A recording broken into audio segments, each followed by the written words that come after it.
It's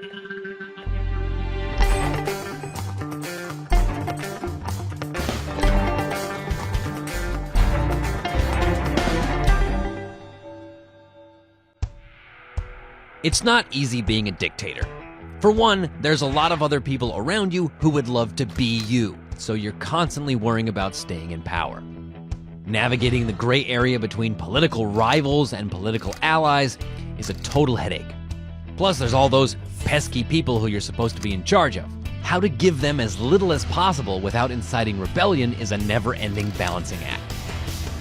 Robert Mugabe, the president of Zimbabwe, was facing these problems around 2000. He needed money to bribe his enemies and reward his allies. Unfortunately, he had taxed pretty much everything there was to tax, and his policies had scared away investors. The economy wasn't doing well, and his people were unemployed and hungry. So, where to get the money? Well, one of the perks of running a country is that you get your very own money-making machine, the printing presses. So, in a pinch, you can just print more money, which is exactly what Mugabe did. The newly printed money didn't increase productivity in the Zimbabwean economy, and there was no new investment, so the economy couldn't produce more goods. In effect, you had more money chasing the same goods. More money chasing the same goods meant that the purchasing power of the Zimbabwean dollar fell. You needed more dollars to buy the same stuff as before. In other words, as the newly printed money began flooding the market, prices began to rise. Prices began to increase at a rate of about 50% a year, and that was only the beginning. As prices rose, the government had to print even more money to buy just as many goods as before. And so they did. And that is how things got out of control. The faster prices rose, the more money the government printed. And the faster prices rose. A feedback loop. By 2001, prices were rising at a rate of 100% per year. By 2002, 200% per year.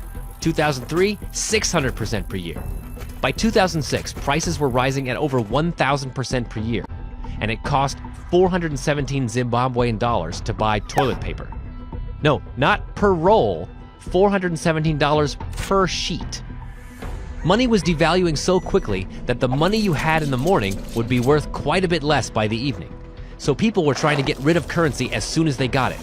Zimbabweans became millionaires, but unfortunately, $1 million Zimbabwe dollars might buy you a chicken, if you were lucky. And still the government kept printing money, and in higher and higher denominations. $1 million notes, 100 million, 10 billion, $100 billion notes. In 2008, prices started rising by thousands of percent a month, and the government started printing $100 trillion notes. At the height of this feedback loop, prices were increasing at an astronomical rate of 7.6 billion% a month, and $1 US would get you, well, we're not sure how to say it, but this many Zimbabwean dollars. By the end of 2008, the Zimbabwean dollar had effectively ceased to exist, and Mugabe had no choice but to legalize transactions in foreign currencies. The Zimbabwe hyperinflation was over. Hyperinflations have occurred in other countries such as Yugoslavia in 1994, China in 1949, and Germany in 1923. As in Zimbabwe, these hyperinflations were caused by governments that were desperate for cash, but with few means to raise funds except the printing presses. The Zimbabwe hyperinflation also illustrates a more general principle that we will be exploring and testing in greater detail in upcoming videos. And that is, inflation is caused by increases in the supply of money.